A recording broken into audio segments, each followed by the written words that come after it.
stood up on my square, faced the east and then recited my prayer. Allah, the Father of the universe, the Father of love, truth, peace, freedom, and justice.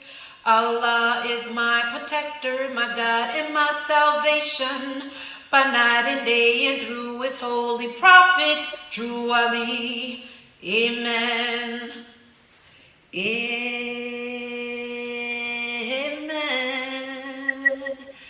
We should say amen. Amen. Everybody say amen. Amen.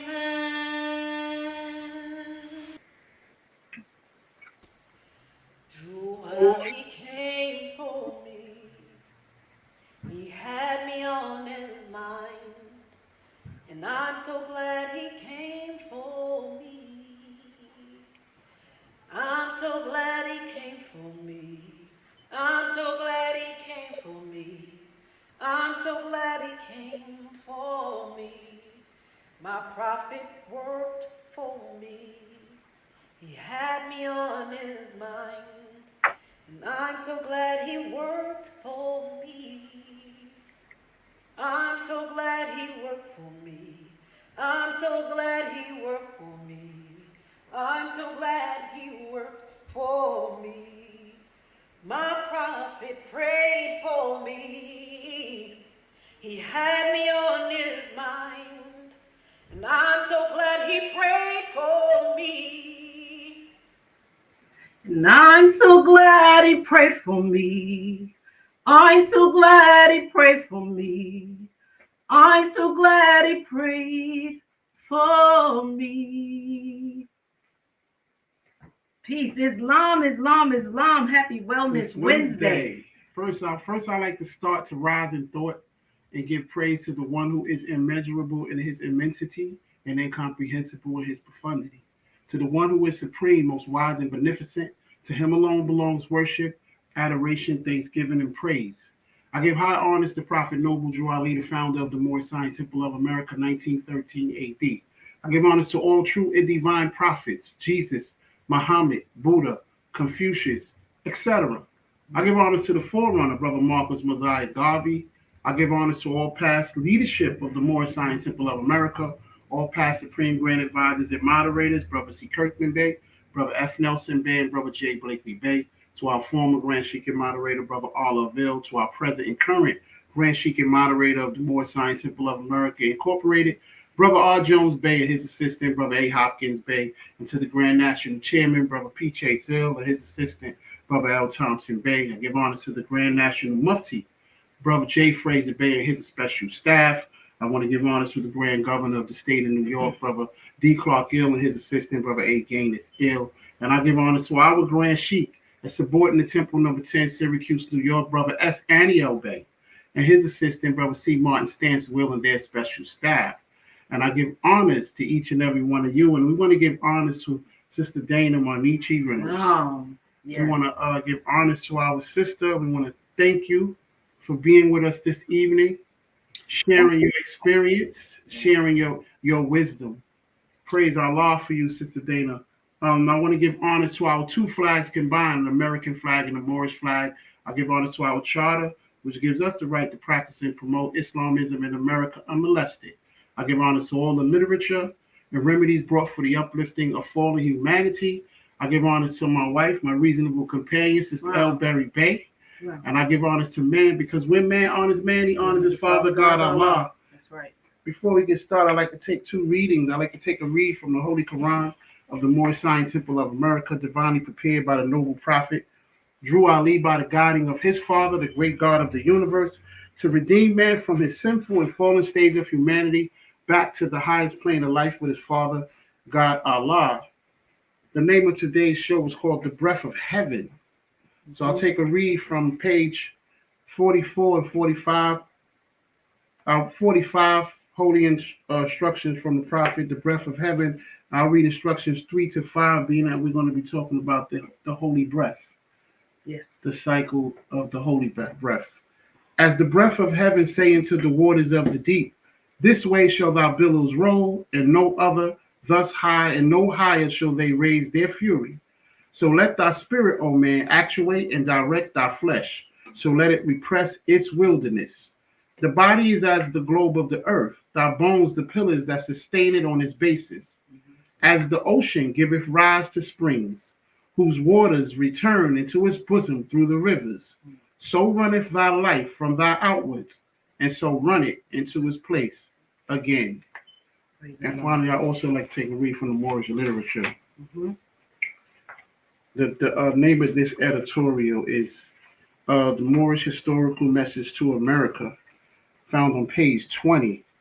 I'll start with the door of religious freedom made by the American Constitution swings open to all, and people may enter through it and worship as they desire. Without religious freedom, no search for truth would be possible. Without religious freedom, no discovery of truth would be useful. Without religious freedom, religious progress will be checked, and we would no longer march forward toward the nobler life which the future holds for the races of men. Without religious freedom, there would be no inspiration to lift our heads and gaze with fearlessness into the vast beyond, seeking a hope eternal. It is a sad weakness in us, after all, to oppose our fellow men for their religious beliefs. And if there are angels who record the sorrows of men as well as their sins, they certainly know how many and deep are the useless sorrows that spring forth from such opposition. Possibly, love and time will cancel our ancient hatreds in this regard and prove that in mankind, tolerance is better than unwarranted opposition. Praise Allah for that. Praise Allah. Praise Allah. I rise also and give praises to the great God, Allah, and honors to the Prophet. Honors to my husband and everything that he has given honors to. Honors to our dear sister, Dana Reynolds Marnichi, who is not only a wonderful practitioner in this healing art, but a friend, a very close friend of the Berry Bays family. She's done wonderful work with my family, and we truly honor the work that you do and what Allah has placed you here to do. And it's an honor to sit with you in this walk of life. Would you please introduce yourself? First, let me just say also that our title is Holy Breath. That is the healthy dialogue, and the subtitle is Healing Art, the healing arts. And we will have a healthy dialogue on that. Please, Dana, introduce yourself. Well, thank you very much, first of all, for having me here, Lynette and Terrell. And I always, consider it an honor and blessing to work with the Moors, who I was told many years ago that I'd be working with. So let's see. Does your audience know anything about me, you think, or? Yeah, they do, but you can still please just give a little insight on your background and the work that you do. Okay, so a lot of my background has to do with the study of the origins of religion, and a lot of it has come through, not only through academic study, but from different visions and dreams that I've had over the years. And many of these visions have just led me to the discovery of the people in the Bible who was in Genesis, who wrote, many of the Old Testament books and that kind of thing. Mm-hmm. So it's been like a spiritual journey, as I say, through many visions of past lives and also of, mainly past lives of and experiences learning about the Moors who invaded Spain or conquered Spain. And the fact that I guess what my ancestors are leading me to say now is that the Moors, the people that were once in power, up until about 700 years ago, that was their, I guess that was their apex civilization. Mhm. But on the way there, over time, because the people in power in this world were actually people that were our ancestors, they actually contributed a lot to both, energetically to both the positive and the negative. So the positive was basically the emergence of new religions of all sorts and all around the planet, and civilization around the planet. But with civilization comes uh, materialism and the mastery of materialistic thinking. So one of these practices, or one of these many things that we got led into, were things like slavery, and these kind of things we taught the world actually. Things like the art of war, Mhm. things like,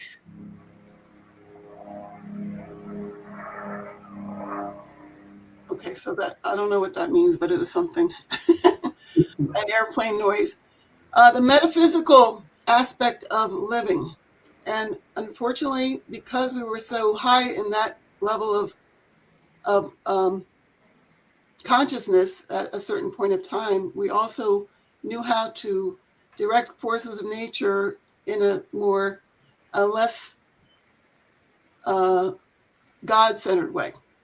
So we Okay. knew about the black magic, we knew about the dark magical aspect of things, and a lot of that is why uh, African peoples of African or an Afro-Asiatic descent had come to a point of, being at the bottom of basically everything. Mhm. that that that time, however, has gone through a turning point. And I guess about 20 years ago, I was told to talk about how we're actually getting ready to go through judgment.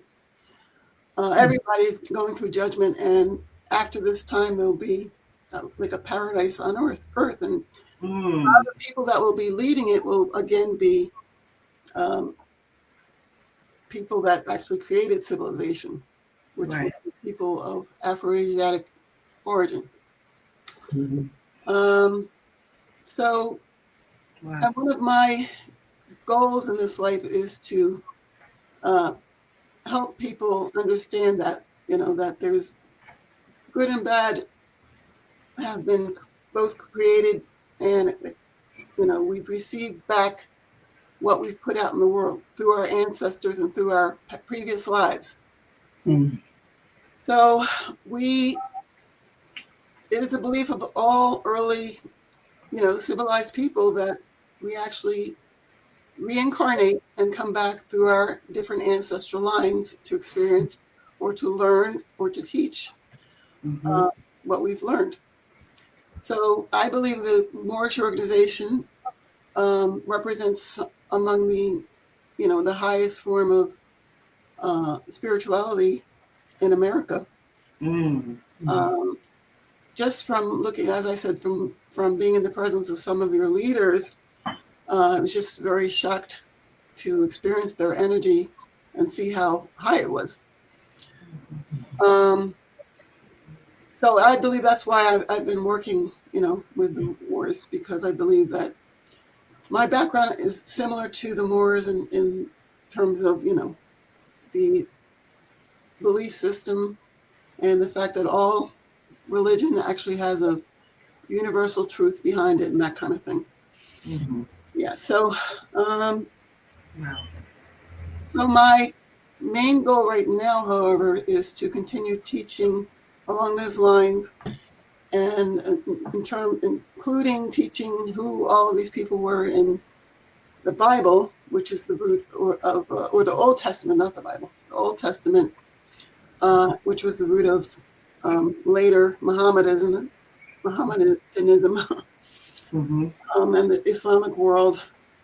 I think a lot has been left out because people who were not the original Hebrews and the original peoples of the Old Testament, the peoples of the book, have been basically, their identities have been usurped. usurped, and a lot of the important spiritual lessons of these philosophies have been left out. Mm-hmm. Um, even I mentioned this, I think, recently. I don't know who I mentioned it to, but even the qigong and the Shintoistic practices of the East, you know, there when the Africans were over there as Chiang and other, uh, you know, groups. Mm-hmm. Qi refers to the, like you said, the breath of life, okay? The breath of Mm-hmm. heaven, earth energy, the dragon Mm-hmm. breath, they say in the East. So it's Mm-hmm. a combination of heaven and earth energy, with earth also including water, you know, water and earth, wind, fire. Okay? So heaven is the light energy, and then there's earth. And this combination is what is the vital key or vital chi energy. And that's what I've trained over several years, or probably I think about a decade. I trained in the practice of being able to invoke that energy and consciousness for the purpose of elevating our ancestors, or my ancestors, as well as the ancestors of others, um, and also, you know, which allows or enables us to cleanse and balance, harmonize the energies within our physical, astral, etheric being, which of course is the emotion, you know, affects the emotional and mental levels, as well as our ability to attract and materialize abundance in our lives. In Right. our lives. So, yeah, so I founded Mount Maru Holistic a while back and was giving workshops to help people deal with or learn how to invoke that energy, you know, to bring balance into their lives and bring um, harmony, abundance, healing, you know, on different levels, or all levels, really. So before that, I was in other practices that were related to Shintoism and other Chinese key, or not Chinese, but Japanese, and also even Reiki I got into after this one. But Right. this one I found was the most powerful practice, which is, you know, the practices of Wan Qi energy, or um, they say Chunsu. So this particular practice was evolved out of an ancient shamanic type of practice that, you know, was throughout Asia, East Asia. Um, and of course, you know, at all, I'm sure at one time it was all throughout the world, it was similar. But this focuses on breath and sound Mm-hmm. as healing modalities, you know, Yeah. ways to influence our lives, open up our chakras and meridians, cleanse our astral and etheric energies. Um, and there's different ways to, you know, to actually assist in healing or in moving energy. And I've talked to you about before the chanting, different things, even the Hindu chants and mantras. Mm-hmm. Um, I mean, there's countless ways, Yeah. stones and rocks and Mm-hmm. um, or yeah, and even what we intake into our bodies, which is one thing I like about the Moors. They focus on that. That has a great impact on, you know, the ability of spiritual essences to attach to us. Mm-hmm. So, you know, that's why they told us in the past not to drink alcohol, that kind of thing, because, or Right. eat certain foods, Right. a lot of parasites, because that enables, you know, negative spiritual forces to attach to us. Um, Mm. yeah. So, well, in the first, one of the first light energy practices I was in, we learned how to purify the food, and you know, if you had alcohol or wine, you could purify that too. Um, so that's one. one thing that the light energy will help us do is, well, any kind of pranic light energy practice can help you purify your food and your environment in general. Um, Right. yeah. So, do you guys have any questions? So yeah, I wanted to, because sometimes you have to Mm. explain a little bit more. What we are speaking about right now is the holy breath, that is that life force, Hmm. and I think Brother T. Ray may also have a demonstration that he wanted to give to what you was talking about, the prana, and Oh yeah. because she just mentioned a lot, you gave a Yes, lot. love. Yes, So yes, we want to just yes. The book of the Vedas, in mhm, the Yes. Vedas, Yes. Yeah. Sama Vedas. I learned about Pingala Nadi and mhm, Ida Nadi. yes, And Pingala Nadi is Nadi in Sanskrit means channels in the mhm, body. Hmm. So right, Pingala Nadi is a masculine solar energy, right, and Ida Nadi is a feminine lunar energy. Hmm. So interesting to me is that there you have the crescent and the star, right, working right inside the mhm, human body, and in the center you have Sushumna, mhm, which is that's the major channel mhm, where the energy, the life force of prana or of ki or chi, she, mhm, holy breath, mhm, Right.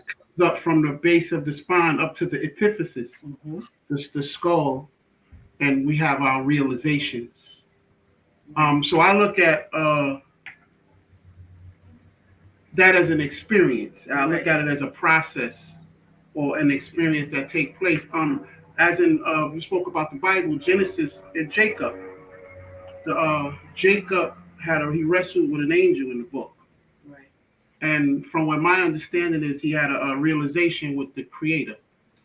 He said he saw the face of God, God, mhm, um, and he earned the name of Israel. mhm, And we know Israel is a name, but it's a process, because in Israel you have Isis, you have Ra, and Il, mhm, and Il. So Isis is that feminine lunar energy, Ra is that masculine solar energy, and then Il being the Allah.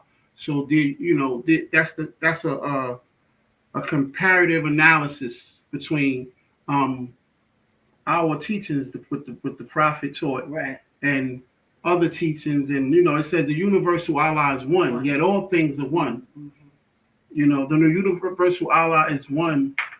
Uh, I skipped something. The universal Allah is one, yet He is that is more more than than one. one, All things are one. all things are one, yeah, So yeah, that was my experience with the breath, uh, in the Buddha teachings out of the Vedas. yes. The Vedas.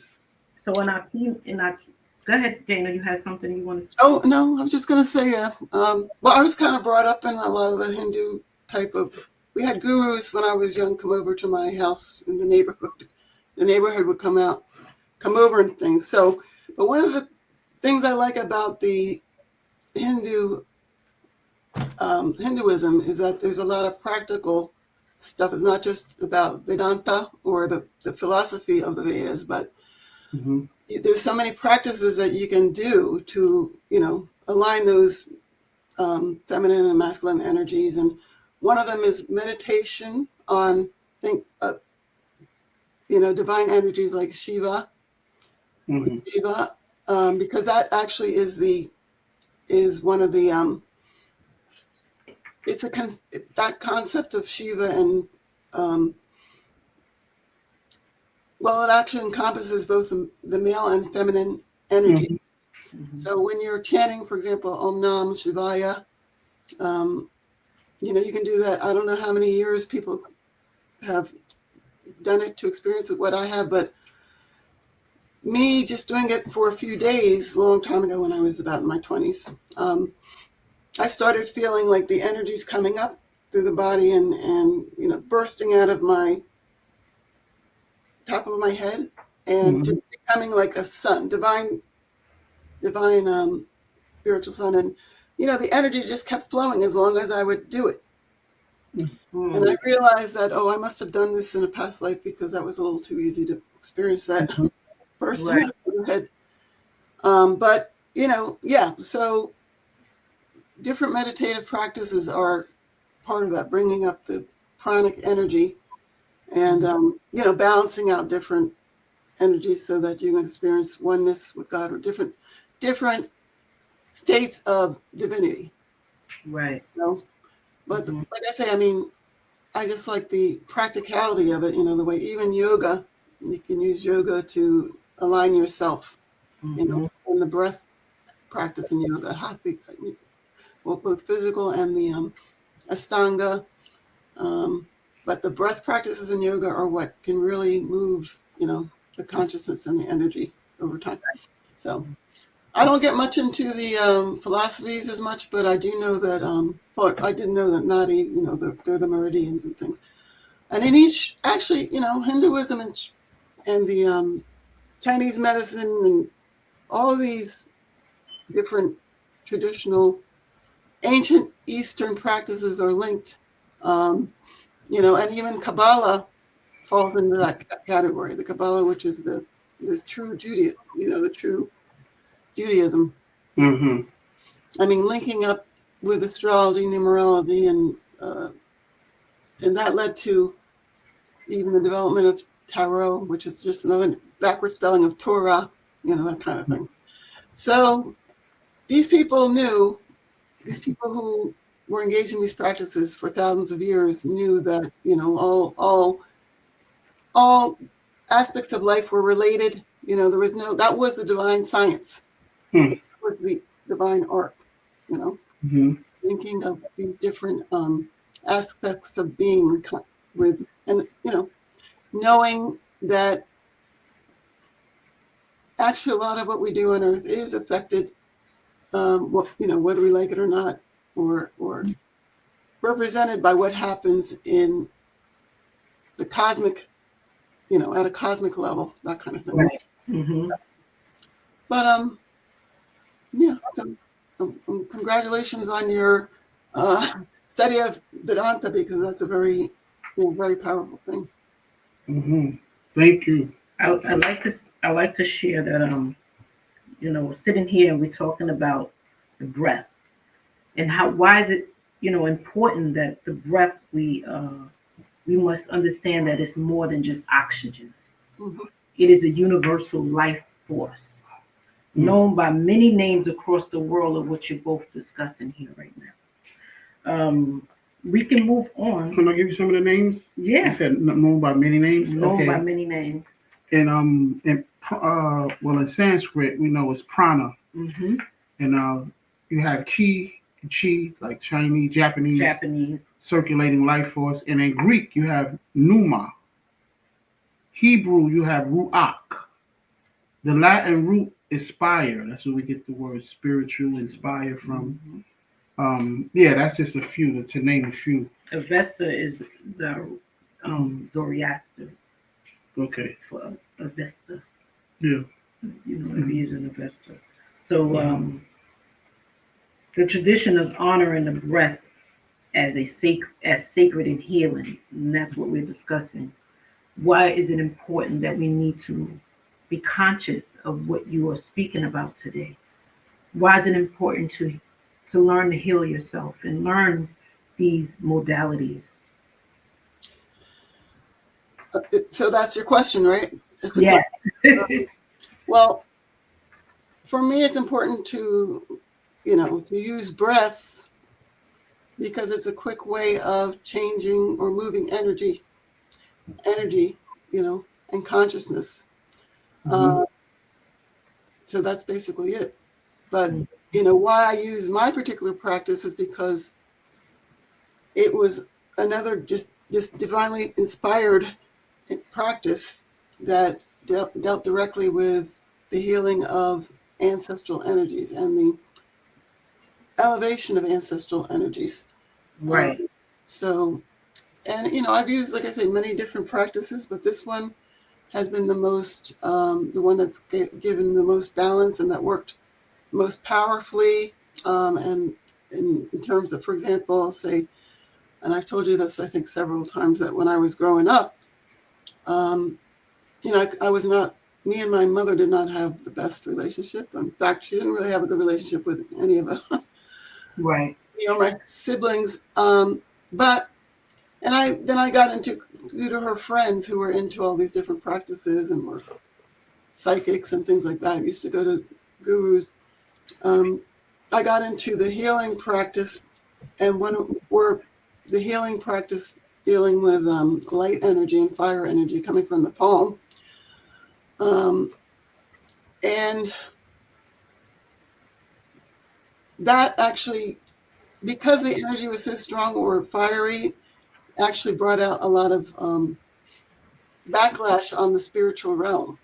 Mm. Yeah, so we used to go and receive treatments, and give treatments, give lights, but it was more like an exorcist type of energy. So Mm. spirits would come out or start shaking violently and that kind of thing. Right. In fact, I had unfortunately, yesterday I was just trying again the light energy, and I had the person turn around, and they were shaking back and forth, a lot, Right. too, more than I would like. So I just stopped. I said, you know what, we're not going to do that one.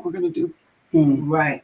We're just going to stick with the chi practice, because that involves both, not just the light energy, but the um, earth. It's very grounding, and the water, so it puts out fire. Can put out fire quickly. So it's just a very, anyway, the reason I got into that is because, I realized that some of these practices were bringing out different things with my mom, including the Nam Myoho Renge Kyo that I had Right. heard about.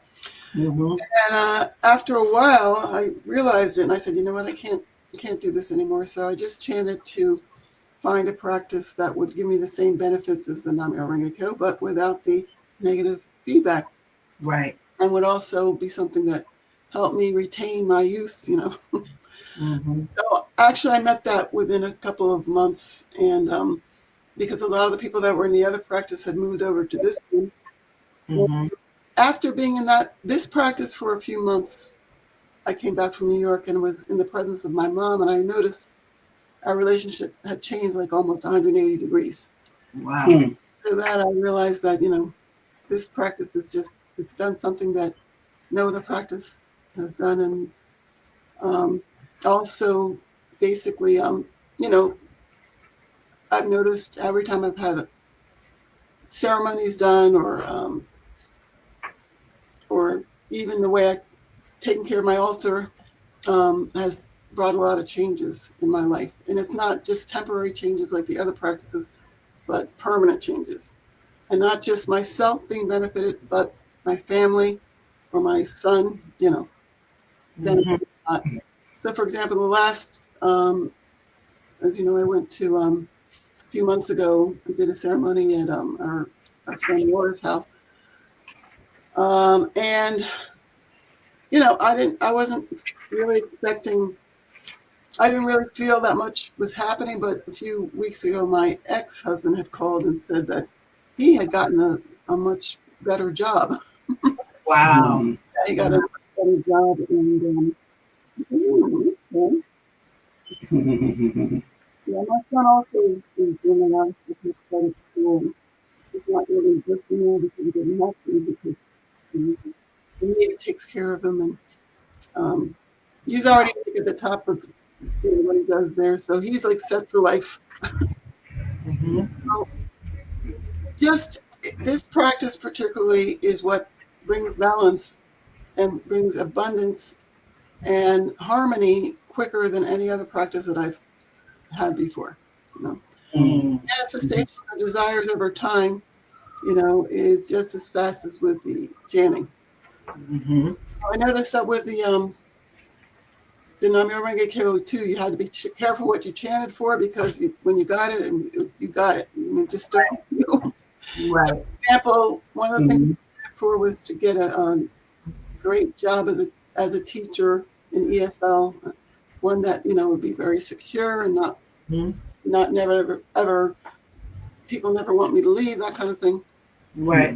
Unfortunately, I think I channeled a little too hard for that because I guess a couple of years later I got the job as an ESL teacher. I mean, a very rather high paying job. It was good, but it's the kind of job it's very hard to leave because they don't want you to. If they need a lot, they need teachers, especially certain kinds of teachers, and they Right. make it hard for you to leave. So now I'm like, oh, why did I chant for that? But very secure, very great leaps in salary. I've had all that. Can't say that I can't complain. That's for sure. Right. Mhm. What I'm hearing is that you're a creator and you create your own. Mhm. You're creating Yeah. your own, and wow, we are in control of our own lives if we are conscious of what the breath can do. It's a life force. Well, that was through the Namyo Renge Kyo, but I have used um, the the practice of chi energy, involving the chunsu or chunsu meaning or chunjonim, Mm-hmm. um, Jidu Chanmu. the different chants to change the relationship with my superiors and that kind of thing, to bring balance into, you know, Mhm. so for example, we had, after a few years there, we had a new principal come in and he was like really, um, I guess he was a reflection of all of us, but he was really hard to deal with. And, a lot of us thought he didn't like us. So, but I used to practice to chant and change the connection with him and actually with the whole school and make it more harmonious and, even calm the kids down, that kind of thing. Right. So, um, that it will definitely do that. You're working in a special education class or whatever. Mm-hmm. People will say, yeah, oh, you didn't have trouble with such and such, and that kind of thing. Mm. So it's just very powerful. So I'm not saying that, but breath in general is very powerful for making changes energetically. But this particular practice, for some reason, I'm doing, or the particular sounds that are being used, has brought a lot of benefit in terms of protection and Oh. ability to develop healing abilities, and just keeping you balanced. So, for example, if you're talking about, I've had several people recently talk to me about their different problems with um, being too sensitive to other people or being too psychic, Right. Right. empathetic, and stuff like that. Wow. And this actually practice will really help with, taming that energy down because it's balancing your chakras. Because if there are certain chakras that are, imbalanced, that can really happen where you're um, collecting others, energies and not able to expel them, that kind of thing. So that's why actually when I trained, we had to go through these different ceremonies to clean all of our lineages, and elevate them, and also my ex's lineages. I did that for my son's sake Mm-hmm. because the father is supposed to be very important. The lineages are very important to be, um, Cleanse. yeah. Well, let me. I want to share something with Dana. When you said you talked about the practice of changing energy. Well, we had a first-hand experience. Let us share our testimony working with you. When Oh, we met you, our daughter Terea, Mm-hmm. she's very bad. She was in a really you know Dana. You Yes. worked with her. She was Mm-hmm. in a really just for the Moors. She was in a really dark place. Mm-hmm. And this practice helped Terea a great deal. Helped her to the point where her if you want to call it a weakness, her weakness is she loved to rap. Yes. up the rap. She loved to rap, She's an rap MC. music. She's a rap. She's into the rap real hard. Yeah. But to see her come from where she came from, it Yes. had to be a part of our lives to know, the space she was in. Dana, no. Yeah, it was a time where I thought my daughter was gone. Yeah. And I know with the practice, in our Quran it talks about Barado, Rabo, and Jesus when they had that deep conversation. Right. And he said, in order for man to know, he must be what he know. So I can definitely vouch. Yeah. And qualify this practice. What it done for my family. Yes. What it continued to do. And she's she's still learning her own gift. She's very intuitive. She's in tune. I think I shared that with you. She has no problem getting a job. Oh. Even when she, yeah. You didn't? I don't think I heard that. It's scary. Even when she was like toward the end of coming out of that state, she would get hired. Yes. Yeah, that happens a lot. Yeah, she cannot not get hired. This is facts. Soraya cannot she can get a job anywhere she goes. I'm like, wow. Yeah, and when she don't belong, she won't be there. Right. You see, because it was just one particular job she didn't get, but she wasn't meant to be there. Right. And I let her know that, your guides have you. You just have to stay in tune. And for our Moorish American family, I want to share with my mom, especially if you're a sheikh or if you're a divine minister. I can share with you directly in our literature this practice. Prophet Noble Ali, he instructed us to go into the practice of the sound healing the ancient chats. If you're a sheikh and you're a divine minister, if you should know this. If you don't, get with T. Berry Bay, and I can show you right in the literature. I'm gonna just leave that right there. I'm gonna just take a quick reading here from the Holy Quran of Moorish Science of America on page 17, chapter 11. Is Jesus and Barada together? They read the sacred books. I'm going to read instruction 1. Among the Buddhist priests was one who saw a lofty wisdom in the words that Jesus spoke. It was Barado Orabo. Together, Jesus and Barado read the Jewish songs and prophets, read the Veda and the Avestas, and the wisdom of Gautama. Sometimes we may not understand what we have. Our prophet let us know. It was known that he said, I gave you everything to save the nation, save nations, not just us. Yeah. This is a divine movement. It's a universal movement. Well, definitely you can use it to save or to teach people the different religions of the world, which are actually founded by the same people. So, That's right. Yeah, I just wanted to say a few things though before I go, and one of them, the important thing to note is that, it's not just like one of the things that this practice does allow you to see, especially after you get into it heavenly as a healer, is that there are other things around us that are influencing us. It's not even aside from ancestors and that are caught in lower levels. There are related spirits of our ancestors, related spirits of people from past lives that we knew. There are demonic spirits. There are archetypal, and I say there are demons. I mean, a lot of people in the New Age just say that, there's no demons in the world, not a devil. There are demonic spirits in the world because it's been created over thousands of years through our own thoughts. Okay?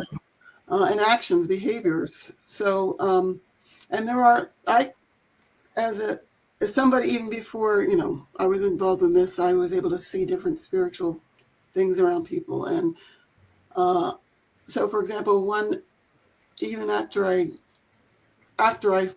started getting to this healing and also using the light healing, I ran into people who had ancestors that did really evil things. And saw how this was affecting their lives. And so, for example, I don't know if I've ever told you about the one guy that I met that his great grandfather was like one of the heads in the Nazi, over in Austria. But I had seen around him, before he told me this, I had seen around him a large bull entity, Mm. horns, and not only that, I mean, black eyes, just staring, not necessarily at me, but just staring. Mm. Right. And I was giving him light and this energy of, I don't know, I just saw in the background of the room fire and smoke, coming down. And Mhm. then, and it was so powerful that I literally had to put my hand down because I'd be falling Mm. unconscious, and I would do that and see this thing for a few times. And finally I had to ask him because he was very quiet. And I said, Tom, what, you got to tell me, have you been doing something with a Ouija board or something? Because I don't think I can do this with you anymore. Okay. This is too dangerous for me. Mm-hmm. Or at least the light part was. And then he finally said, well, he thought his ancestor had done some evil things, and he was high up in the Nazis, he said, over Mhm. in Austria, back, I guess 100 years ago almost. Mm. And he said, and he's had, well, anyway, that's told him what I saw around him. And I said, I don't know why I'm picking up the name Beltane, Mm. which, I knew that name from studying the Near East and stuff. But this entity, I just kept, picking up that Mhm. name. And so he said, I asked him if he had some ancestors from Wales, and I was trying to Mm. get to what was this from, because I know they worship Beltane as a holiday or something over there. Just reading J.A. Rogers' book. So finally, he said, "Well, this thing comes to him in his dreams, and he's had these nightmares all his life with this bull type deity and fighting in battles and things of that sort." So I go home though that particular time, and I looked on the internet. I was looking at the Nazis, and apparently their major deity to worship was Beltane. So Mm. just, I mean, other things happened after that, which were probably too scary to say on here. But Right. this is just to say that what our ancestors were into can affect us, and what our Mm. ancestors were into is what we were into a lot of the time. So when you look back at our ancestors, maybe before that, his ancestors in Wales, whatever, worshiped Beltane, but his great grandfather took it to the limit. I, And it's, and they, I'm sorry. Facebook, we're still on YouTube, but Facebook we're not live on for some reason.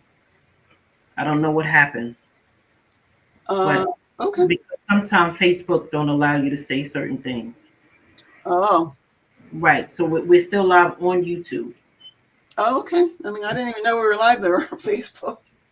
Yes, Facebook and YouTube. Okay. Well, Yeah. just to let you know that But I told them to tune in. so he had been basically tortured all his life by this particular being and experienced a lot of, Mm-hmm. fear and anxiety in his life and sexual problems and all this kind of stuff. Because so there are bad, negative things in the world due to our own, behavior in past lives and our ancestors. But as I say, what our ancestors did was partly we're back here to clear their, do ancestral curses, get rid of those. Right. That's what we can do with this practice. Get rid of Mm-hmm. ancestral curses. So Right. that's one of the most powerful things, and it does help your children, as you just said, and that's what I've used to help my son, and that's what I was told within the practice by people that had been in there their whole life from Korea, that they've been helped as children. They've experienced so much fortune, as children. So Mm. it's one of the Wow. reasons I've stayed in it in the practice, to Mm-hmm. give others that ability to invoke the energy and help protect and bring fortune to their children, Right. Yes. families. Yeah. Yes. Hmm. So I Well, mean, the spirits, the evil spirits. The prophet said, he said, these are trying hours now, dear Moors, and every mhm. evil spirit is moving, and they're trying every weak mind. Yes. Yeah. Yes. Yes. Yes. And this actually brings about what's called the beautiful mind. So The beautiful mind. Beautiful That's mind. right. That's right. the different chants. That kind of. Mhm. So are we able to, because we're coming to close, almost to closing, so if you don't mind to give us a little demonstration on a chant. Well, I thought it'd be good to do the ancestral prayer that will lift up, you know, Gangwei Holon no Pushin Shinjanishio Unido Jonun Shinjanimo Yangayo Anmamoro Giwan Hawani Kuko Kushin Yaku Bapusho Jawaje Yusege Mungnakwa Kungangu Jushigo Saraso Yangsanganon Juyegio Ikero Jushapsasu. Okay. My intent was to have everybody that was listening and are going to listen be benefited by that particular prayer. Their ancestors, be elevated and experience the energy. So there are other chants that we do and other to release the energy and help with invoke the ki or shh.